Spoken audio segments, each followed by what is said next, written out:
আবু দাউদের হাদিস 2325 নম্বর হাদিস। এই হাদিসের বর্ণনাকারী আয়েশা সিদ্দিকা রাদিয়াল্লাহু তাআলা আনহা তিনি বলেন, কানা রাসূলুল্লাহ সাল্লাল্লাহু আলাইহি ওয়াসাল্লাম ইয়াতাহাফফাজু মিন শাবান মা লা ইয়াতাহাফফাজু মিন গায়রিহি। রাসূলুল্লাহ সাল্লাল্লাহু আলাইহি সাল্লাম অন্যান্য মাসের চাইতে শাবান মাস গুরুত্ব সহকারে গণনা করতেন। খুব যত্ন সহকারে গনে গনে শাবান মাস রাসূল সাল্লাল্লাহু আলাইহি সাল্লাম খুব যত্ন সহকারে গণনা করতেন। সুম্মা ইয়াসুমু লিরুইয়াতি রমাদান, এরপর রমজানের চাঁদ দেখে রোজা রাখতেন। ফাইন গুম্মা আলাইহি ফাআদ্দা সালাসিনা ইয়াউমা, যদি আকাশ মেঘাচ্ছন্ন হতো তাহলে রাসূলুল্লাহ সাল্লাল্লাহু আলাইহি সাল্লাম 30 দিন গণনা করতেন। সুম্মা সামা, এরপর রোজা রাখতেন। তাহলে শাবান মাস গণনা করা, রমজানের অপেক্ষা করা, স্বাগত জানানোর জন্য তৈরি হওয়া, খুশি খুশি ভাব প্রকাশ করা। কারণ আল্লাহ তাআলা কোরআনে বলেছেন, কুল বিফাদলিল্লাহ ওয়া বিরহমাতিহি ফাবিযালিকা ফালইফরাহু। নবী আপনি বলে দেন, তারা যেন আল্লাহর অনুগ্রহ এবং রহমত নিয়ে খুশি হয়। রমজান মাস বরকতের মাস। নাসাইর হাদিস 2106 নম্বর হাদিস। ইদা দাখালা রমাদান ক্বালা রাসূলুল্লাহ সাল্লাল্লাহু আলাইহি ওয়াসাল্লাম আতাকুম রমাদান ওয়া ফি রিওয়ায়াতিন ক্বাদ জাআকুম রমাদান শাহরুন মুবারাক। রমজান মাস যখন আগমন করত, রাসূলুল্লাহ সাল্লাল্লাহু আলাইহি সাল্লাম বলতেন, তোমাদের কাছে রমজান এসেছে, বরকতপূর্ণ মাস উপস্থিত হয়েছে।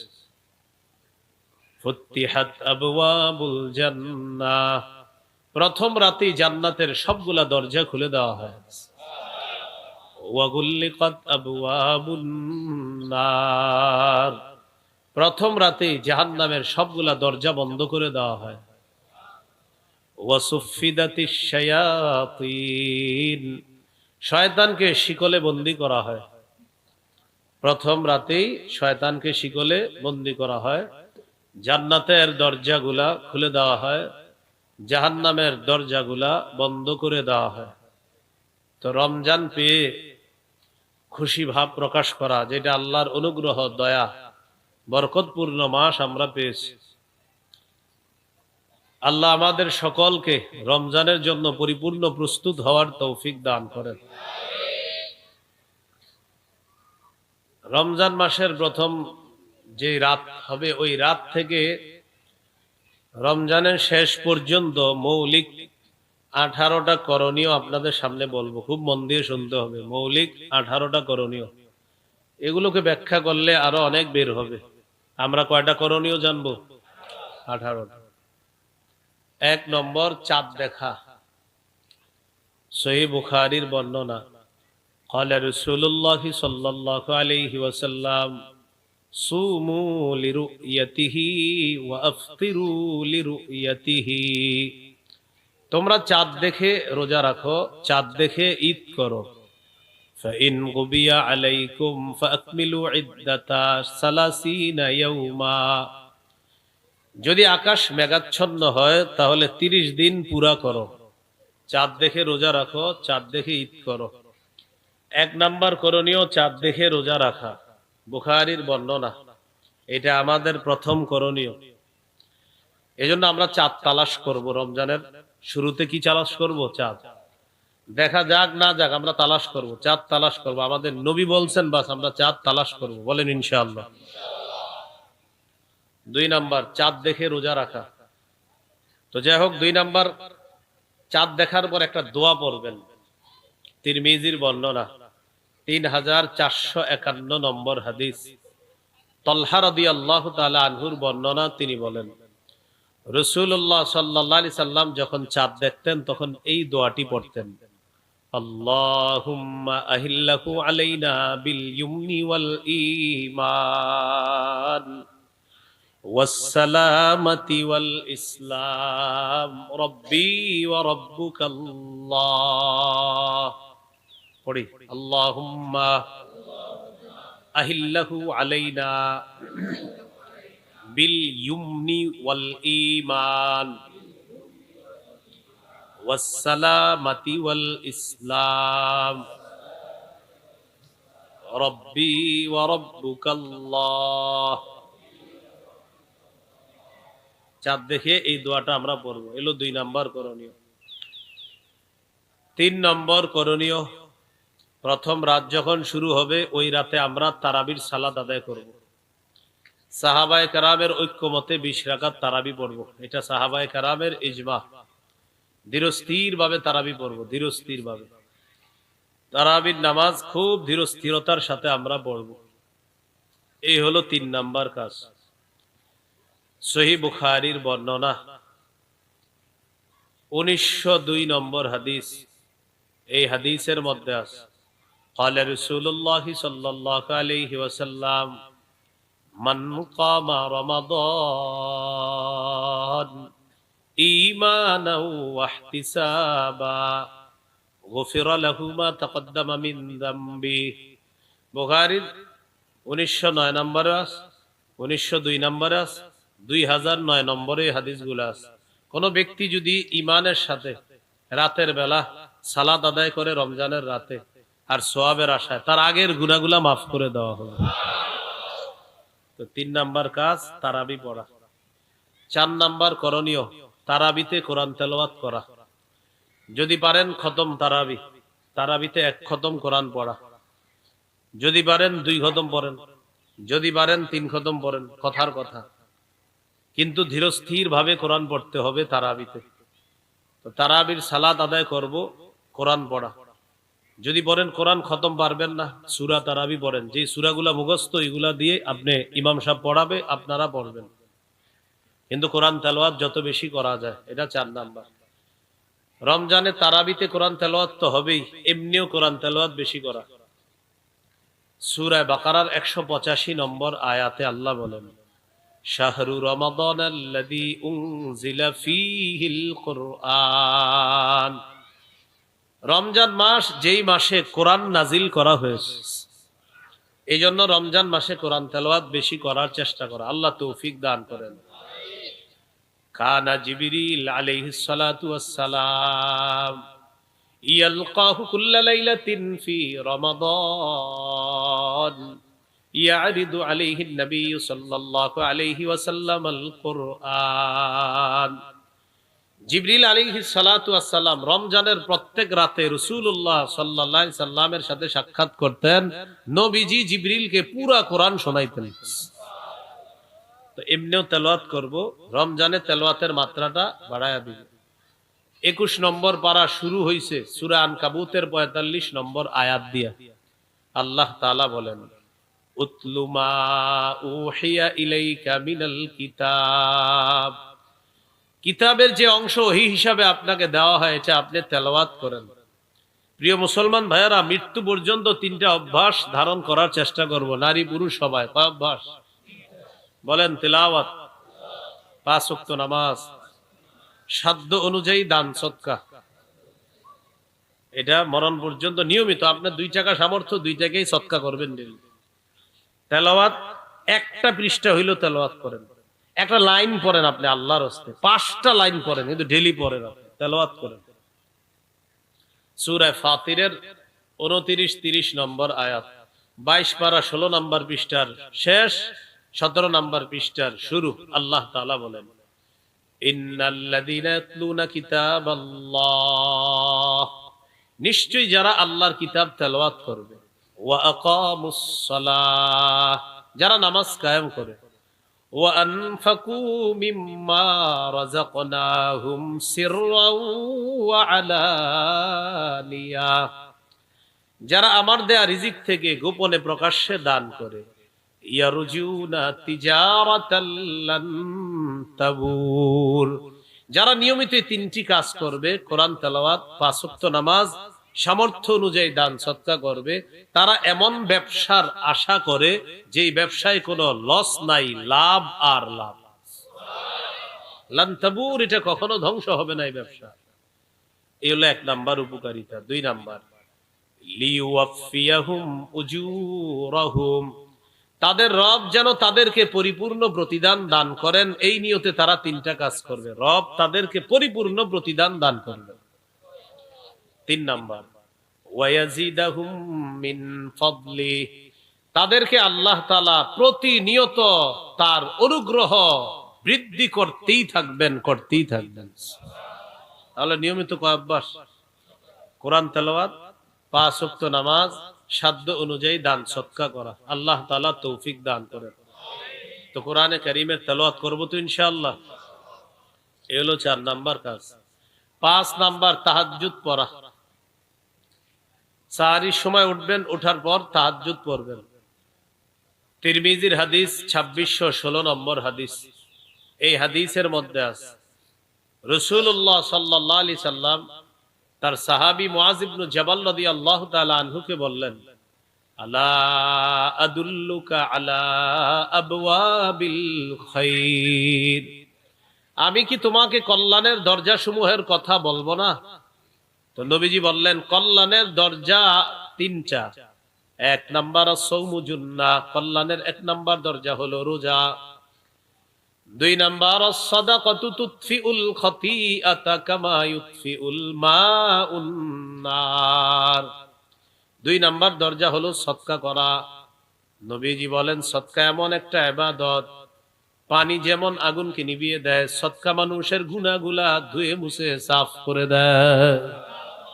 3 নাম্বার, ওয়াসালাতুর রাজুলি মিন জাওফিল লাইল, রাতের বেলা তাহাজ্জুদ নামাজ পড়া। রাতে কি পড়া? তাহাজ্জুদ নামাজ পড়া। আমাদের মা বোনরা রমজান মাসে ইবাদতের সুযোগ কম পায়। কেন? স্বামীর এত চাহিদা থাকে, ইফতারিতে আইটেম হবে 36টা, সাহরিতে হইতে হবে আরো এরকম। তো স্ত্রীরা এই 2টা থেকে 3টা থেকে ইফতার বানানো শুরু করে, না একটু ইবাদত করার সুযোগ পায়। আর সাহারির সময় উনি অনেক রং বেরঙ্গের খাবার দিয়ে ওনার সাহারি খাইতে হবে। এই 2টা 2:30 বাজে উঠা বাস শুরু হয় রান্না করে। আপনারা নারীদেরকে একটু ইবাদত করার সুযোগ দেন রমজানে, নারীদেরকে ইবাদতের সুযোগ দিবেন। রমজান মাস আগে বেড়ে যাওয়ার মাস। প্রত্যেক রাতে একজন ঘোষণাকারী বলে, ইয়া বাগিয়াল খাইরি আকবিল, হে কল্যাণ অন্বেষণকারী তুমি আগে বেড়ে যাও। ওয়া বাগিয়াশ শাররি আকসির, হে অকল্যাণ অন্বেষণকারী তুমি থামো, সংযত হও। কল্যাণ অন্বেষণকারী তুমি আগে বেড়ে যাও। এখন বলেন, নারী যারা, তাদের কি কল্যাণের প্রয়োজন আছে না নাই? এই জন্য তাদেরকে ইবাদতের সুযোগ দেওয়া। মা বোনরা সাহরির সময় আগে আগে উঠে যাওয়া, ওইটা কমপক্ষে 8 রাকাত তাহাজ্জুদ নামাজ পড়ার চেষ্টা করা। 8 রাকাত তাহাজ্জুদ পড়া এটা নবীজির 12 মাসের আমল। তারাবি পড়া এটা সাহাবায়ে কেরামের ঐক্যমতে রমজানের আমল। 8 রাকাত তাহাজ্জুদ পড়া এটা নবীজির 12 মাসের আমল। কথাটা মনে রাখবেন। যদি আপনি চান আজকে রাতে 8 রাকাত পড়তে পারেন, সহিহ বুখারীতে আছে 8 রাকাত তাহাজ্জুদ পড়া এটা নবীজির 12 মাসের আমল। আম্মা জান আয়েশা সিদ্দিকা রাদিয়াল্লাহু তাআলা আনহার বর্ণনা। তো আপনি চাইলে আজকেও 8 রাকাত তাহাজ্জুদ পড়তে পারেন। তো রমজানে যেহেতু আল্লাহ তাআলা সাহরির সময় আপনাকে উঠিয়ে দিবেন, এই জন্য রমজান মাসে 8 রাকাত তাহাজ্জুদ পড়া। তাহলে কি শিখলাম? 4 নাম্বার কোরআন তেলাওয়াত করা, 5 নাম্বার তাহাজ্জুদ পড়া। তাহাজ্জুদ হলো কল্যাণের দরজা। আমরা ইবাদতটা করার চেষ্টা করব ইনশাআল্লাহ। তাহাজ্জুদ যদি 8 রাকাত না পারেন 6 রাকাত, 6 রাকাত না পারলে 4 রাকাত, 4 রাকাত না পারলে 2 রাকাত, 2 যেন না ছুটে ভাই, বলেন ইনশাআল্লাহ। এটা তাদের জন্য সম্ভব যারা যান্ত্রিক যন্ত্রণার থেকে দূরে থাকবে। যারা যান্ত্রিক যন্ত্রণা থেকে কি থাকবে? একটা যন্ত্রণা আছে, এই যন্ত্রণা থেকে যে যত দূরে থাকবে সার পক্ষে এগুলা সহজ হবে। রমজানের ইবাদত গুলা করা তাদের জন্য সহজ হবে। যন্ত্রণাগুলা থেকে যারা দূরে থাকবে তাদের জন্য কি হবে? সহজ হবে। হ্যাঁ, সহজ হবে। যন্ত্রণাগুলা বুঝেন, এগুলা সব সময় পকেটে থাকে আমাদের। এই যন্ত্রণা থেকে দূরে থাকলে এটা আপনার জন্য সহজ হয়ে যাবে। আল্লাহ সহজ করে দেন। 6 নাম্বার, সাহারি খাবেন। অনেকে পালোয়ানগিরি দেখায় ইমাম সাহেবের গিয়ে বলে, হুজুর আজকে সাহারি না খায় রোজা রাখছি। আপনার কি কইছে না খাইতে? হ্যাঁ, সহিহ বুখারীর বর্ণনা 1921 নম্বর হাদিস, 1921 নম্বর হাদিস। عن زيد بن ثابت رضي الله تعالى عنه قال تسحرنا مع النبي صلى الله عليه وسلم। যায়েদ ইবনে সাবিত রাদিয়াল্লাহু তাআলা আনহুর বর্ণনা, তিনি বলেন আল্লাহ নবীর সাথে আমরা সাহারি খেয়েছি। নবী সাহারি খেয়েছে, সাহাবীরাও খেয়েছে, অতএব আমরাও খাবো। সহিহ বুখারীর বর্ণনা 1923 নম্বর হাদিস, 1923। قال رسول الله صلى الله عليه وسلم تسحروا فإن في السحور بركة। নবীজি বলেন তোমরা সাহরি খাও, সাহরির মধ্যে ভরপুর বরকত আছে। সাহরি খাবো কেন? বরকতের জন্য। সাহাবীদেরকে নবী বলেছেন হালুম্মু ইলাল গাদাইল মুবারাক, আসো আসো তোমরা বরকতপূর্ণ খাদ্যে অংশগ্রহণ করো। এইজন্য আমরা সাহরি খাবো ইনশাআল্লাহ। ইন্নাল্লাহা ওয়া মালাইকাতাহু ইউসাল্লুনা আলাল মুতাসাহহিরিন, যারা সাহরি খায় তাদের উপর আল্লাহ তাআলা রহমত নাজিল করেন, আর ফেরেশতারা বলে আল্লাহ যে সাহরি খায় তাকে মাফ করেন, তাকে মাফ করেন, তাকে মাফ করেন। না, এইজন্য আপনি না খায়া বলবেন যে হুজুর আমি না খাইছি, যে না খায়া দেখেন আমি দেখাই দিছি রোজা করে, এরকম কি করা যাবে? করবো না। আমরা সাহরি খাবো। সাহরিতে খেজুর খাবেন, প্রতিদিন খেজুর খাবেন।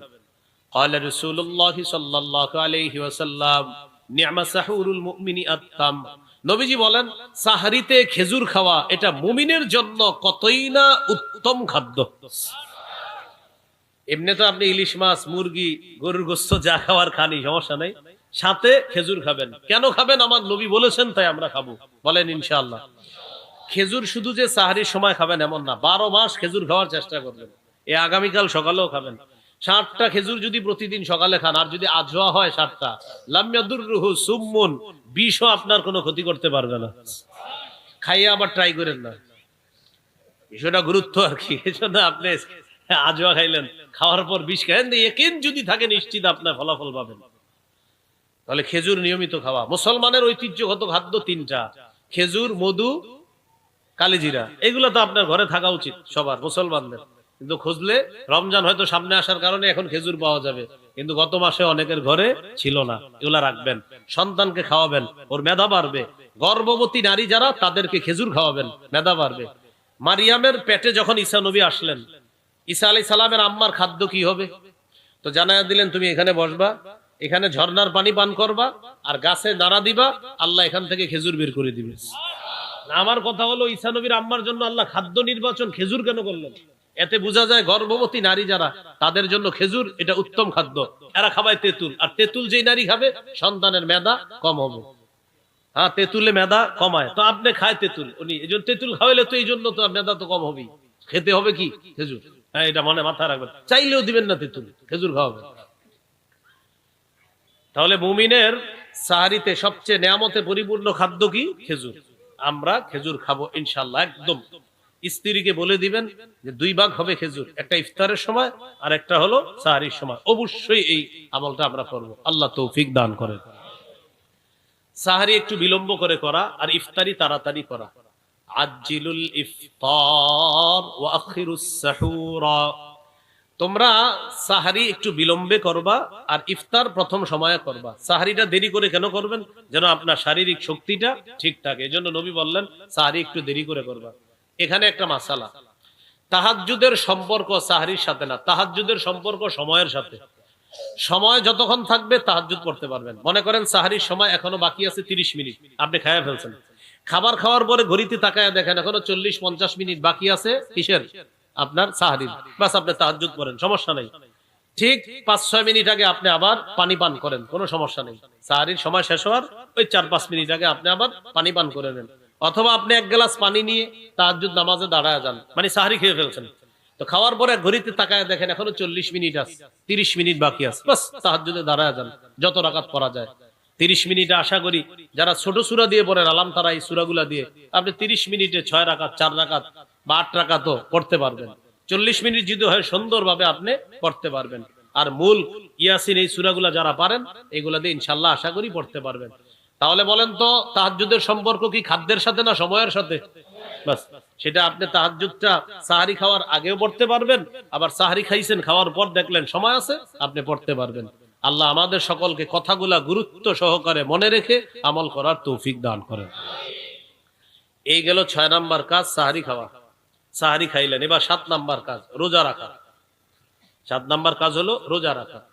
সহিহ বুখারীর বর্ণনা 1901 নম্বর হাদিস, মানে 1901 নম্বর হাদিস। قال رسول الله صلى الله عليه وسلم من صام رمضان إيمانا واحتسابا غفر له ما تقدم من ذنبه।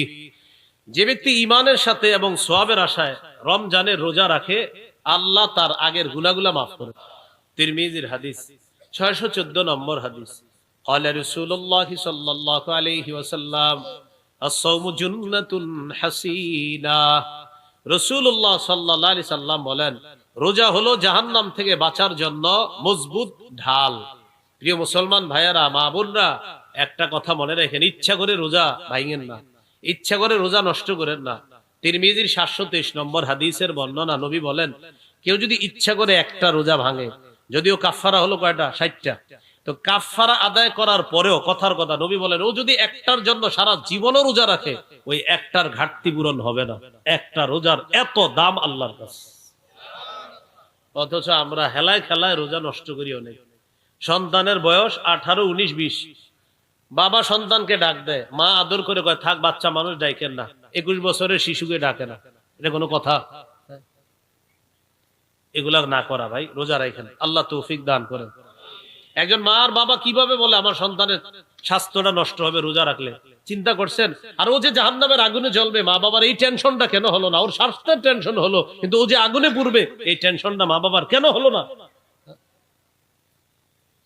মা বাবা কি আদর করেই তো বলছে ওর স্বাস্থ্যটা নষ্ট হবে, কি করে বলছে? এখন আপনি বলেন, স্বাস্থ্য নষ্ট হওয়ার চাইতে আগুনে পুরা এটা কি আরো ভয়ঙ্কর না? তো মা বাবা ওরে এখানে আদর করলো না কেন? এতে বোঝা যাচ্ছে ওই মা বাবা বাস্তবিক অর্থে যদি তাকে মহব্বত করে, তো সে মা বাবা চেষ্টা করবে আমার সন্তান যেন আগুনে না পুড়ে। এটা আল্লাহ সূরা তাহরিমের 6 নম্বর আয়াতে বলছে, ইয়া আইয়ুহাল্লাযীনা আমানু কু আনফুসাকুম ওয়া আহলিকুম নারা। হে ঈমানদারগণ, নিজেদেরকে এবং পরিবারকে বাঁচাও, আগুন থেকে বাঁচাও, যে আগুনের জ্বালানি মানুষ এবং পাথর। ওয়াকুদুহান নাসু ওয়াল হিজারা, যে আগুনের জ্বালানি মানুষ এবং পাথর। তাহলে আমরা আমাদের সন্তান যারা বালেগ, বালেগা অথবা বালেগ, বালেগার কাছাকাছি, মাশাআল্লাহ মেয়েরা আবার ছোটবেলা থেকে রোজা রাখে, ধৈর্যশীল হয় বেশি। দেখবেন 8-9 বছর বয়স থেকে মেয়েরা আগ্রহ করে রোজা রাখে, কিন্তু ছেলেরা সে অর্থে আগ্রহটা দেখায় না, এরা খালি ফাঁকি দিতে চায়। হ্যাঁ, এই জন্য যখন আপনার সন্তান 10, 9, 10 হয়, তখন থেকে রাখানো শুরু করেন, মোটামুটি ভাবে কয়েকটা রাখান। আর ছোট যেগুলো আছে এইগুলারে এইভাবে শিখান আপনি রোজা রাখার অভ্যাসটা। বাচ্চার বয়স 6 বছর, 7 বছর, এও দেখবেন শখ করে সাহারির সময় ওঠে। ওর এই আগ্রহটা আপনি গুরুত্ব দিন, ওর এই আগ্রহটা, ও যে 7-8 বছর বয়স সাহারির সময় ওঠে, ওইটা বলে আমি রোজা রাখবো, ওরে কিচ্ছু বলবেন না, খাক। খাওয়ার পরে ওরই খিদা লাগবে দিনের বেলা, তো খিদা যখন লাগবে ও যখন চাইবে তখন দিবেন।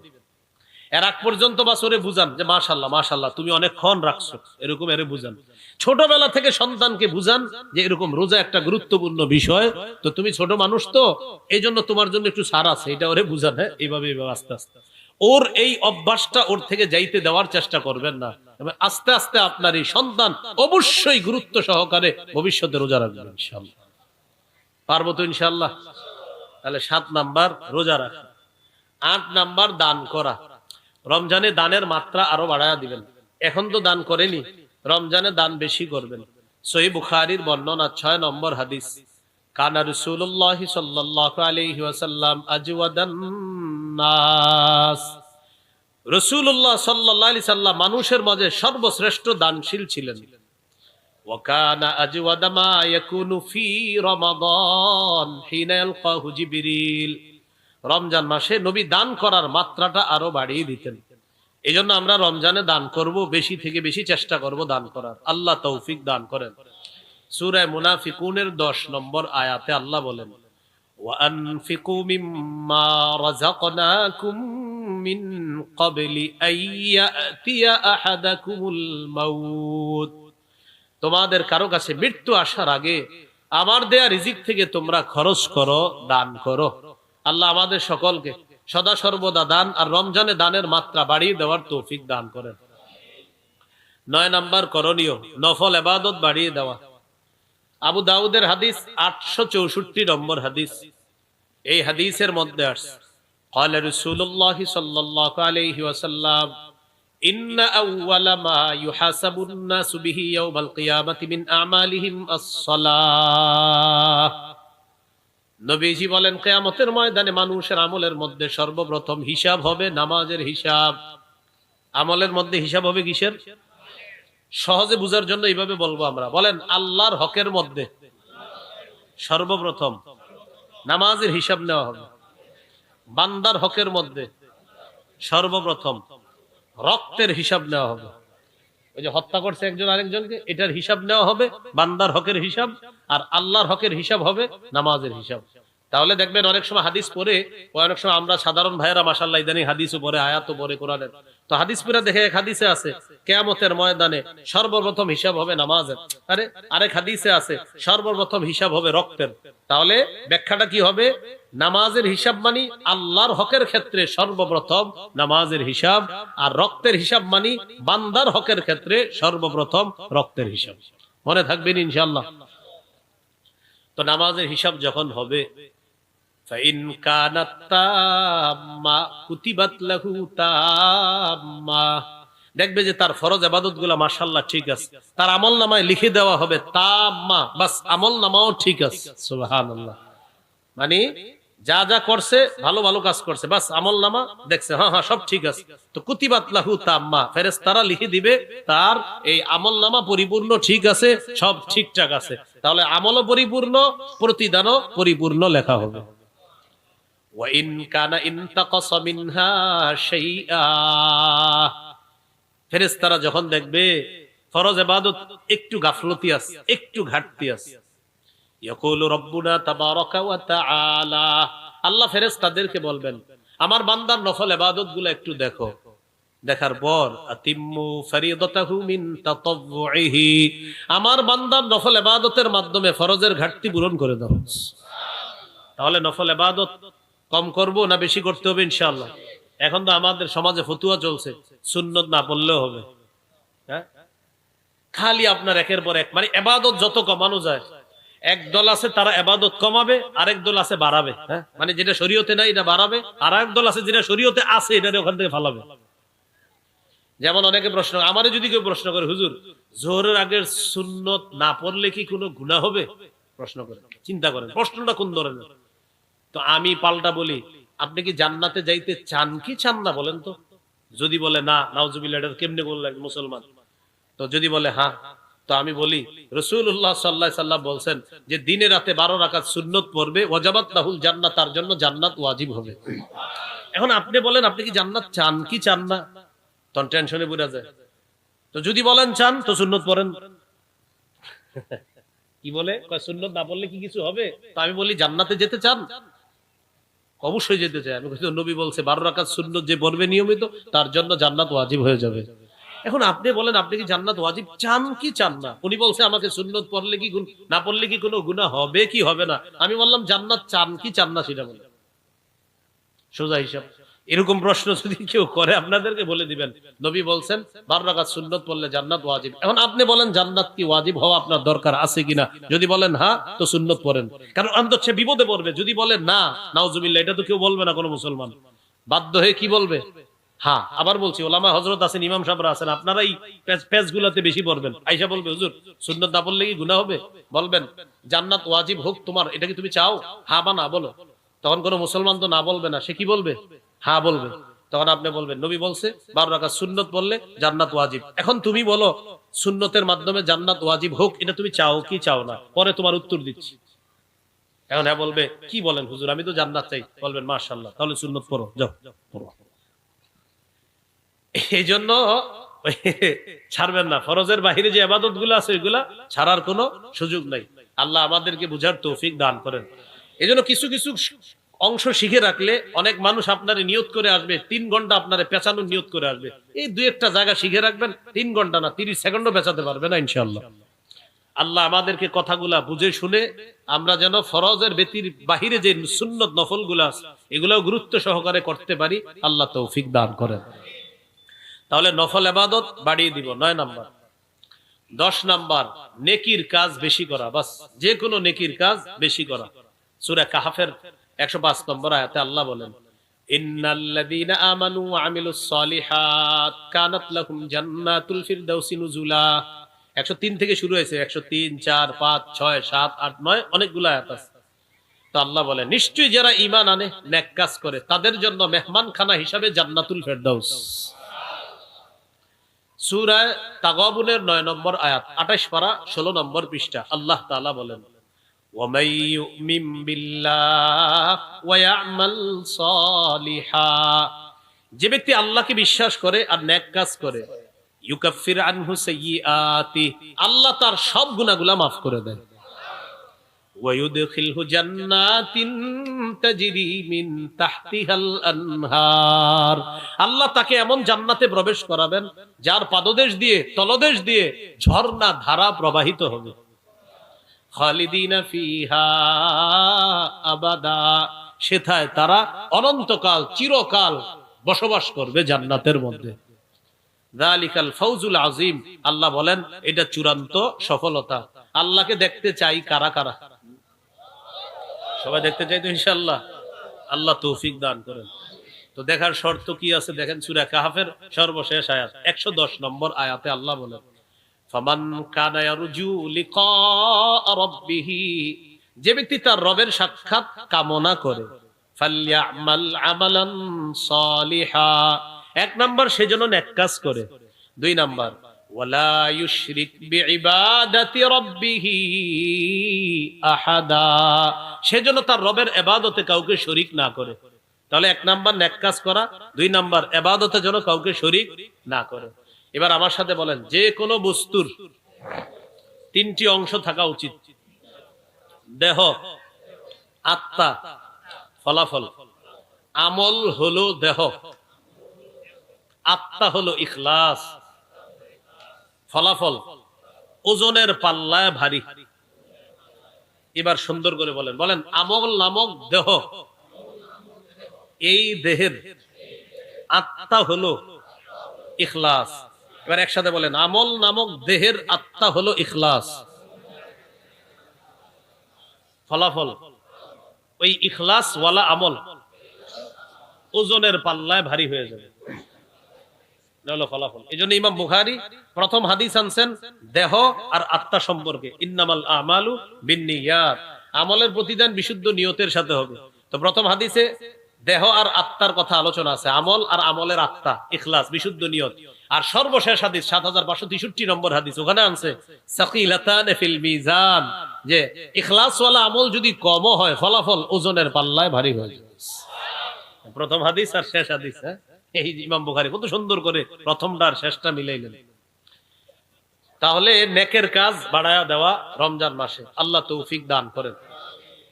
11 নাম্বার, বেশি বেশি দোয়া করা। আল্লাহ তাআলা বলেন, ওয়াকালা রাব্বুকুম উদউনি আস্তাজিব লাকুম, তোমাদের রব বলেন তোমরা আমাকে ডাকো, আমি তোমাদের ডাকে সাড়া দিই। তোমরা আমাকে ডাকো, আমি তোমাদের ডাকে সাড়া দিই। 2টি দোয়া আমরা রমজানে বেশি বেশি করব, আমিও পড়ি, আমরা সবাই পড়ি। আল্লাহুম্মা ইন্নী আসআলুকাল জান্নাহ ওয়া আউযু বিকা মিনান নার। আল্লাহুম্মা ইন্নী আসআলুকাল জান্নাহ ওয়া আউযু বিকা মিনান নার। যদি আরবিটা অনেকের মুখস্থ না থাকে, বাংলায় বলবেন, হে আল্লাহ, আমি আপনার কাছে জান্নাত চাই, জাহান্নাম থেকে পানা চাই। এই 2টি দোয়া বেশি করতে পারবো তো ইনশাআল্লাহ। قال رسول الله صلى الله عليه وسلم ওয়ালিল্লাহি উতাকাউ মিনান নার ওয়া যালিকা ফি কুল্লি লাইলা। নবীজি বলেন রমজান মাসে প্রতি রাতে অসংখ্য অগণিত জাহান্নামীকে জাহান্নাম থেকে মুক্তি দেওয়া হয়। তো দোয়া করবেন, আল্লাহ আমার আত্মীয় স্বজনের কেউ জাহান্নামী আছে কিনা জানি না, আল্লাহ যদি থাকে আপনি মুক্তি দিয়ে দেন, মুক্তির ব্যবস্থা করে দেন। এইভাবে দোয়া করা। তাহলে রমজানে বেশি বেশি কি করব ভাই? দোয়া করব। 12 নাম্বার জিকির করা। 4টা জিকির বেশি বেশি করার চেষ্টা করব। কয়টা জিকির? 4টা। قال رسول الله صلى الله عليه وسلم আহাব্বুল কালামি ইলাল্লাহি আরবা। নবীজি বলেন আল্লাহর কাছে 4টি কথা সবচেয়ে পছন্দের। পড়ি সুবহানাল্লাহ, আলহামদুলিল্লাহ, লা ইলাহা ইল্লাল্লাহ, আল্লাহু আকবার। এবার বলেন বিশুদ্ধ ভাবে, বিশুদ্ধ উচ্চারণে, ধীরস্থির ভাবে। আবার 3টা, বিশুদ্ধ ভাবে, বিশুদ্ধ উচ্চারণে, ধীরস্থির ভাবে। এই 4টি জিকির আমরা করব ইনশাআল্লাহ। অশুদ্ধ ভাবে কিভাবে? তাড়াতাড়ি কিভাবে? ধীরস্থির। আপনি ধীরস্থির ভাবে সুবহানাল্লাহ, আলহামদুলিল্লাহ, লা ইলাহা ইল্লাল্লাহ, আল্লাহু আকবার। দেখেন রমজানে এই রাত্রে 1টা 2টা বাজে উঠা বিবিরেও জানানো দরকার নাই, কাউরে জানায় না, একা একা উঠা বসে বসে একটু এইভাবে আস্তে আস্তে বিশুদ্ধ ভাবে জিকির করেন। কি মজা যে লাগবে এটা কাউরে বুঝাতে পারবে। একা একা জিকির করেন। ইমাম সাহেব, মুয়াজ্জিন সাহেব, হযরত যারা আছে, আপনারাও কাউরে বলা দরকার নেই, চুপে চুপে মসজিদের কোনায় একটু জিকির করেন ইনশাআল্লাহ। ওলামায়ে হযরতদেরকে আমি আদেশ করছি না, আবদার। অসাধারণ মজা, কাউরে জানানো দরকার, এলাকার কোনো মানুষ জানা দরকার নেই। মুয়াজ্জিন সাহেবটা, ইমাম সাহেবও জানা দরকার নাই, জেনে ফেললে অন্য বিষয়, বাস দুইজনের মাঝে গোপন থাকলো। ইমাম সাহেব, মুয়াজ্জিন, খাদেম সাহেব, হাফেজ সাহেব যারা থাকবে তারা মসজিদের মধ্যে এক কোনায় বসে যাবে, রাতে কেউ নাই, এলাকাবাসী কেউ দেখতেছে না, 1টা 1:30টার দিকে বসে বসে এক কোনায় এই আল্লাহর বান্দা আস্তে আস্তে জিকির করতেছে। কি অসাধারণ মজা, এটা যে করবে সে বুঝতে পারবে। তাহলে 12 নাম্বার জিকির করা করবো তো ইনশাআল্লাহ, আল্লাহ তৌফিক দান করেন। 13 নাম্বার ইফতার করা। সারা দিনের কাজ গেল, আপনি দান করবেন, জিকির করবেন, তেলাওয়াত করবেন, এবার সারা দিন শেষ করলেন, ইফতার করবেন। 14 নাম্বার ইফতার করাবেন। 13 নাম্বার ইফতার করা, 14 নাম্বার ইফতার করানো। দেখেন ইফতার করাবেন যাদেরকে, এতিম হতে পারে, মিসকিন অসহায় মানুষ যারা, তাদেরকে করাবেন। আবার ধনী প্রতিবেশী যারা, তাদের জন্য ইফতার হাদিয়া পাঠাবেন। কেন? রোজাদারকে ইফতার করানোর সওয়াবটা এটা সবার দরকার আছে। এই জন্য প্রতিবেশী ধনী হইল বইলা যে তোর ধনী প্রতিবেশী পাঠাবো না, না না পাঠাবেন। ধনী প্রতিবেশীকে ইফতার হাদিয়া পাঠাবেন, তিনিও আপনাকে পাঠাবে, তিনি যদি মন চায় পাঠাবে। ইফতার করানোর সওয়াব এটা আমরা বঞ্চিত হব না ইনশাআল্লাহ। 15 নাম্বার ইফতারের সময় দোয়া করা। তাহলে 13 ইফতার, 14 ইফতার করানো, 15 নাম্বার ইফতারের সময় দোয়া করা। তিরমিজির হাদিস 3598 নম্বর হাদিস। قال رسول الله صلى الله عليه وسلم ثلاثة لا ترد دعوتهم। নবীজি বলেন 3 ব্যক্তির দোয়া ফেরত দেওয়া হয় না। الصائم حتى يفطر। রোজাদার যখন ইফতারের সময় দোয়া করে তার দোয়া ফেরত দেওয়া হয় না। 2 নাম্বার ওয়াল ইমামুল আদিল। ন্যায়পরায়ণ পুরুষ শাসকের দোয়া। বলেন পুরোটা বলেন, ন্যায়পরায়ণ। এই পুরুষ শাসক, এটা 3 বার বলবেন। ন্যায়পরায়ণ, ন্যায়পরায়ণ পুরুষ শাসকের দোয়া। কি শাসক? ন্যায়পরায়ণ পুরুষ শাসকের দোয়া কি দেওয়া হয় না? ফেরত দেওয়া হয় না। ইফতারের সময় বলবেন আল্লাহ আমাদের দেশে আর যেন কোনোদিনও নারী শাসক না হয়। আর একটা দোয়া করবেন, আল্লাহ আমাদের দেশে একজন ন্যায়পরায়ণ পুরুষ শাসক দিয়ে দেন। তাহলে 1 নাম্বার রোজাদারের দোয়া ফেরত দেওয়া হয় না। 2 নাম্বার ন্যায়পরায়ণ পুরুষ শাসকের দোয়া ফেরত দেওয়া হয় না। 3 নাম্বার ওয়া দাওয়াতুল মাজলুম। মাজলুমের দোয়া ফেরত দেওয়া হয় না। তাহলে 15 নাম্বার দোয়া করা। 16 নাম্বার রমজানের শেষ দশকে ইতিকাফ করা। বাস এইভাবে রমজান কাটাবেন। এই হলো আমরা প্রথম একটা দিন বললাম 15টা। হ্যাঁ বাস। 16 নাম্বার শেষ দশকে ইতিকাফ করবেন। 17 নাম্বার লাইলাতুল কদর তালাশ করা। দেখেন যারা চান যে আমি সহজে লাইলাতুল কদর পেতে চাই, তাহলে আপনি ইতিকাফ করতে হবে। যদি চান যে আমি পেতেই চাই যে কোনো মূল্যে, তো ইতিকাফ করেন। সহিহ বুখারীর বর্ণনা 2033 নম্বর হাদিসের বর্ণনা। হাদিসের বর্ণনাকারী আয়েশা সিদ্দিকা রাদিয়াল্লাহু তাআলা আনহা তিনি বলেন, কানা রাসূলুল্লাহ সাল্লাল্লাহু আলাইহি ওয়াসাল্লাম ইয়াতাকিফুল আশরাল আওয়াখির ফি রমাদান। আরেক জায়গায় আছে ইয়াতাকিফু ফিল আশরিল আওয়াখির মিন রমাদান। নবীজি রমজানের শেষ দশকে ইতিকাফ করতেন। নবীজি রমজানের শেষ দশকে ইতিকাফ করতেন। তাহলে 16 নাম্বার ইতিকাফ করা। হাফেজ সাহেব যারা তারাবি পড়ান, আমার পার্সোনাল পরামর্শ থাকবে তো 27 দিন খতম করে চলে যান, যদি পারেন আর কি, আর 3টা দিন ইতিকাফ আপনি করে ফেলেন, যেহেতু আপনার একটা সুবর্ণ সুযোগ আছে। আর যারা ইমাম, অন্য মসজিদে জুমা পড়ান না, মানে আপনি যারা ইমাম এই মসজিদেই থাকেন, আপনি কিন্তু এই চান্সটা নিতে পারেন ইতিকাফের, মানে যিনি এই মসজিদ ছাড়া কোথাও যান না, আপনি শেষ দশকে ইতিকাফে বসে যেতে পারেন। এটা ইমাম সাহেব হযরত যারা, তারা কিন্তু এই কাজটা করতে পারে। আমাদের আলেমদের মধ্যে বড় বড় উলামায়ে কেরাম যারা মাশাআল্লাহ, তারা ইতিকাফ খুব গুরুত্ব দেয়, ইতিকাফটাকে খুব গুরুত্ব দেয়। তো এই জন্য এটা ইমাম উলামা হযরত যারা আছি আমরা, মানে যারা অন্য মসজিদে জুমা না পড়ায়, মানে ওই মসজিদেই জুমা পড়ায়, ইমামতি এখানে করে, বাস উনি ইতিকাফ করলেন, এখানে নামাজ পড়ালেন, তারাবি পড়ালেন, জুমা পড়ালেন। তো ইতিকাফের এই ফাজাইল গুলা আমরা কিন্তু গ্রহণ করতে পারি। 17 নাম্বার লাইলাতুল কদর তালাশ করা। 21, 23, 25, 27, 29তম রজনীতে লাইলাতুল কদর তালাশ করা। ইবনে আব্বাসের একটা বর্ণনা আছে 24তম রজনীতেও লাইলাতুল কদর তালাশ করার কথা আছে, বুখারীর বর্ণনা। কত? 24, 21, 23, 24, 25, 27, 29। সূরা কদরের 3 নম্বর আয়াতে আছে লাইলাতুল কদরি খায়রুম মিন আলফি শাহর। কদরের রাত 1000 মাসের চাইতে উত্তম। এই জন্য এই রাতটা আমরা তালাশ করব ইনশাআল্লাহ। 18 নাম্বার সদকাতুল ফিতর আদায় করা। এটা স্থানীয় ইমাম খতিব উলামায়ে কেরাম যারা, তাদের সাথে পরামর্শ করে সদকাতুল ফিতরটা আদায় করবেন, যে কত সদকা আসলো, সদকাতুল ফিতর এই বছর কত, এটা আদায় করবেন। এই হলো আজকের আলোচনার প্রথম পাঠ। আজকের আলোচনার গুরুত্বপূর্ণ পাঠ এখন দ্বিতীয় পাঠ, রমজানে বর্জনীয়। এটা গুরুত্বপূর্ণ পাঠ।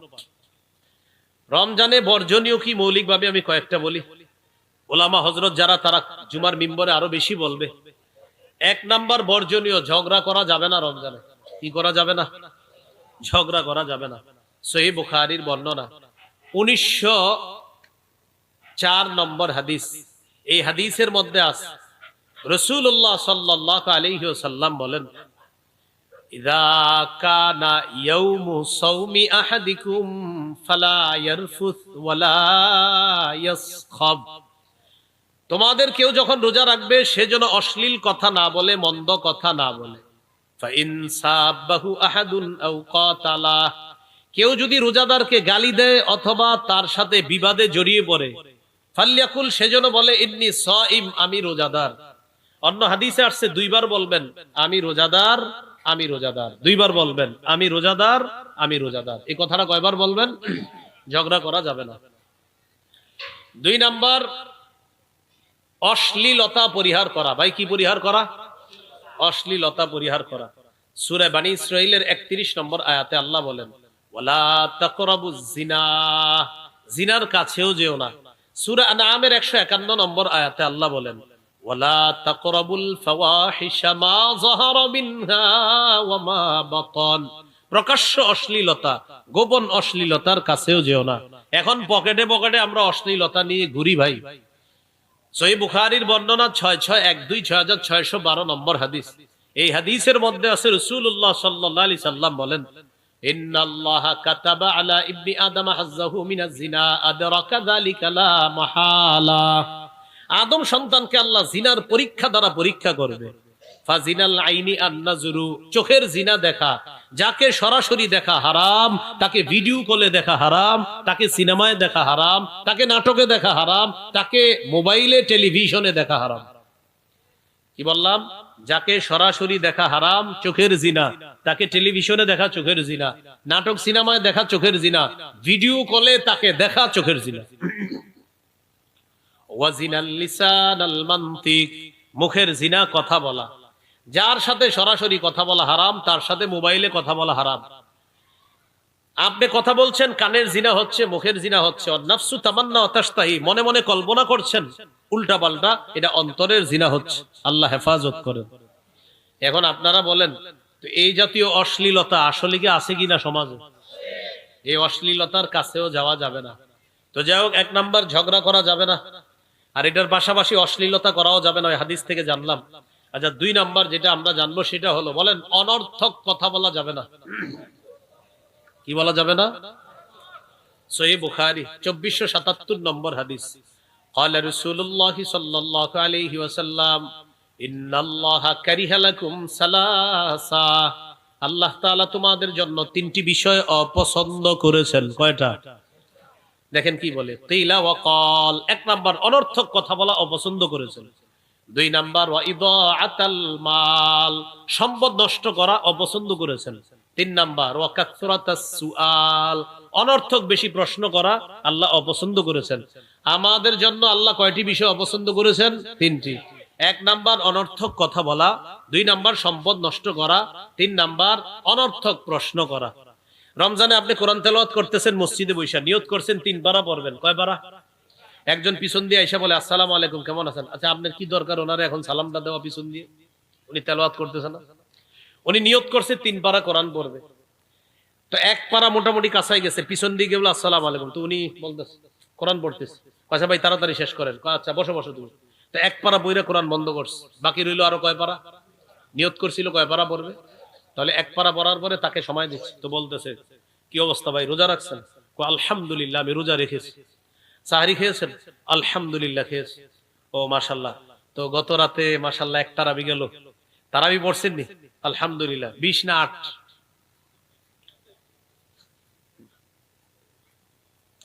এখন আপনারা জবাব দিবেন, বলেন আমার সাথে, 20ও পড়ছি, বলেন 20ও পড়ছি, 8ও পড়ছি। আবার বলেন 20ও পড়ছি, 8ও পড়ছি। হ্যাঁ বলবে 20 8 মানি, বল হ্যাঁ 20 8 2রে পড়ছি। আরে পড়েন নাই কোনটা বলবেন?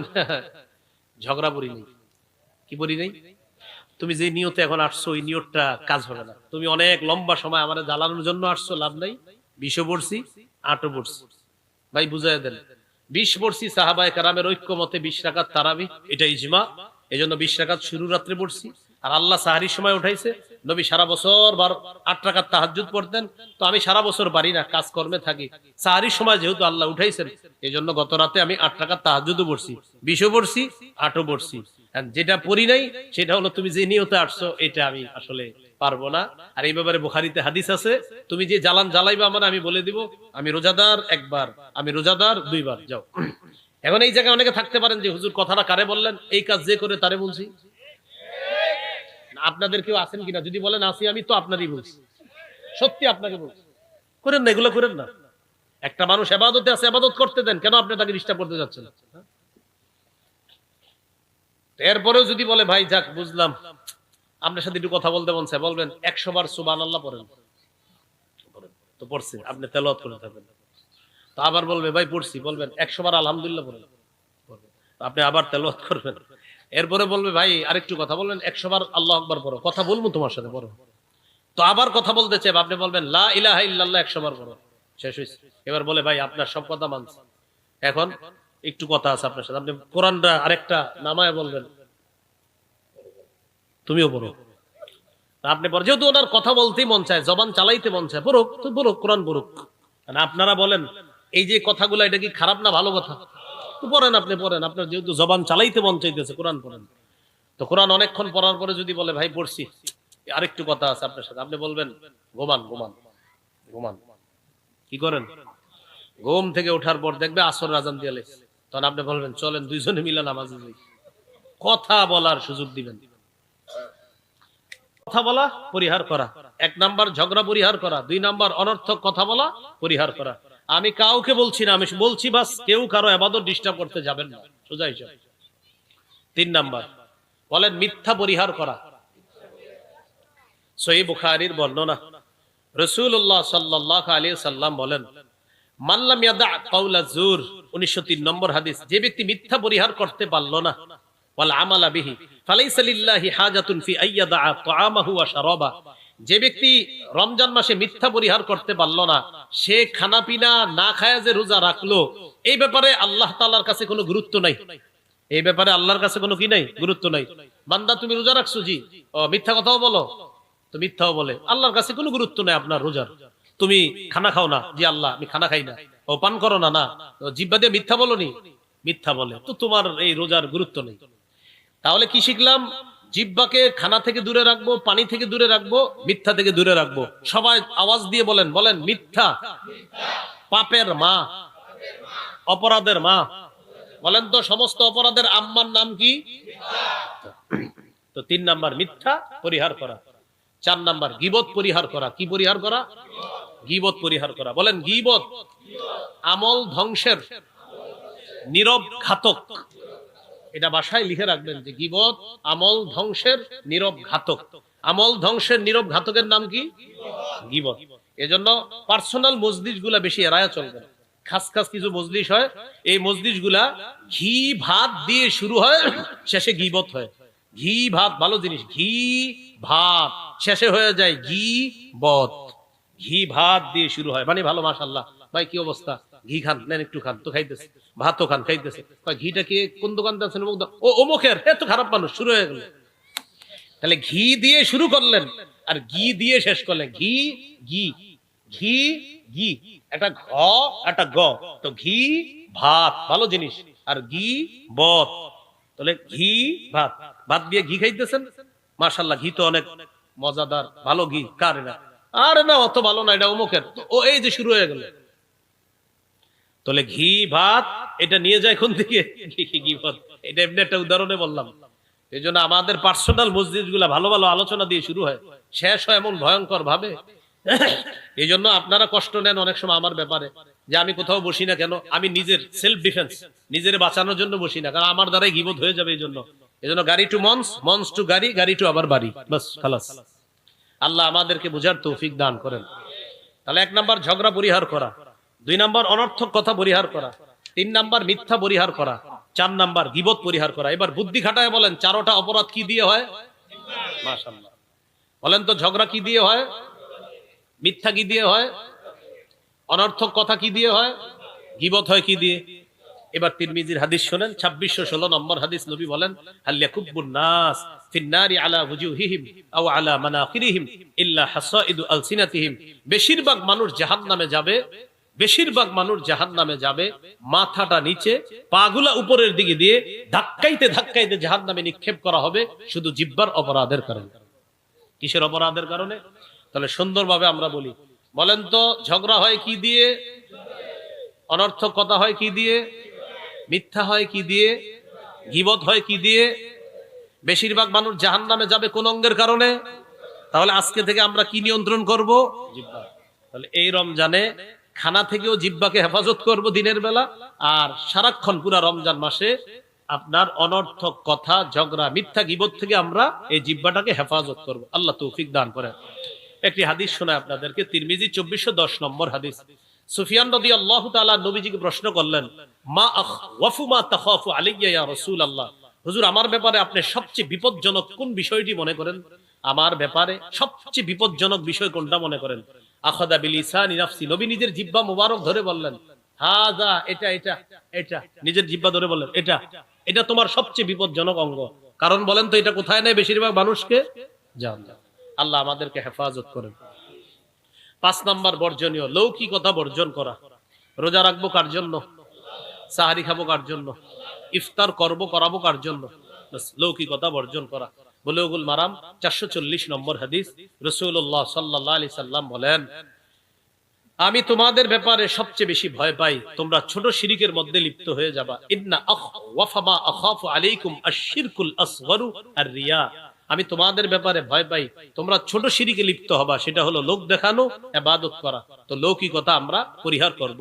6 নম্বর, অপচয় করব না। বলেন কি করব না? অপচয়, অপব্যয়, এগুলা পরিহার করব, অপচয় করব না। আল্লাহ তাআলা বলেছেন, কুলু ওয়াশরাবু ওয়ালা তুসরিফু। ও অনেকে রমজানে বেশি খাওয়ার দলিল দেয় এটা। কি বলে? কয় কুলু খাও, ওয়াশরাবু পান করো। একটু পরে বলছে আল্লাহ ওয়ালা তুসরিফু, অপচয় করো না। অপচয় করো না এখানে তুসরিফু বলছে, আর সূরা বানী ইসরাঈলে বলছে ওয়ালা তুবাজ্জিরু। ইসরাফ আর তাবযিরের পার্থক্য কি? আমার সাথে একটু বলেন। বলেন বৈধ বিষয়, বৈধ জিনিস অপচয় করাকে ইসরাফ বলে।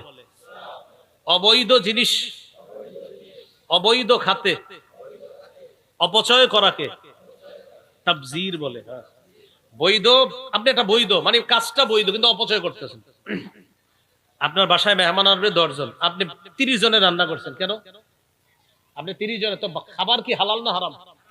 এই খাবার খাবার খাবার তো হালাল, তো এই বৈধ জিনিস অপচয় করলেন, এটাকে বলা হয় ইসরাফ। এটাকে কি বলা হয়? ইসরাফ। আরেকটা হলো আপনি খারাপ কাজে টাকা ব্যয় করছেন, এটাকে বলা হয় তাবযির। এটাকে কি বলা হয়? তাবযির। তাহলে খারাপ কাজে যে কোনো অপচয়কে বলা হয় তাবযির, আর বৈধ কাজে অতিরিক্ত অপচয়কে বলা হয় ইসরাফ। এই ইসরাফ আর তাবযিরের মধ্যে এটা পার্থক্য। এইজন্য আল্লাহ বলছে কুলু, খাও। তো খাওয়া তো ভালো জিনিস, ওয়াশরাবু, পান করো, পান করাও ভালো জিনিস। পরে বলছে ওয়ালা তুসরিফু, খাইতে খাইতে মাগরিবের জামাত ধরতে পারে না, ইফতার এত পরিমাণ করে।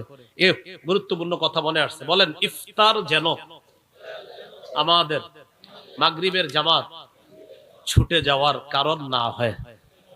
মনে থাকবে তো ইনশাআল্লাহ? বলেন আল্লাহর এক বিধান পালন করতে গিয়ে আরেক বিধানে যেন শিথিলতা না আসে। তাহলে ইফতার করলেন, তো ইফতার করার পর আপনি মাগরিবে একদিনও জামাতে পান না, এটা কোনো কথা হলো? না। ইফতারও করবেন, মাগরিবও জামাতে পড়বেন। এই হলো 6টা বর্জনীয় বললাম, 18টা করণীয়, 6টা বর্জনীয়। মৌলিক কথা। 18 আর 6 হলো কয়টা? 24টা। আল্লাহ আমাদের সকলকে করণীয় গুলো করা, বর্জনীয় গুলো বর্জন করার তৌফিক দান করেন। সুবহানাল্লাহি ওয়া বিহামদিহি, সুবহানাকাল্লাহুম্মা ওয়া বিহামদিকা, আশহাদু আল্লা ইলাহা ইল্লা আনতা, আস্তাগফিরুকা ওয়া আতুবু ইলাইক। অনেকে মিম্বরে আমানত নিতে চেয়েছিলেন, মিম্বরে আমানতের নতুন 2টি খণ্ড এসেছে, 7ম 8ম খণ্ড আছে। আগে তো ছিল 1 থেকে 6 খণ্ড, এখন 1 থেকে 8 খণ্ড। গাড়ি অনেক দূরে, ওই যে ওইদিকে কোন মসজিদের সামনে গাড়ি,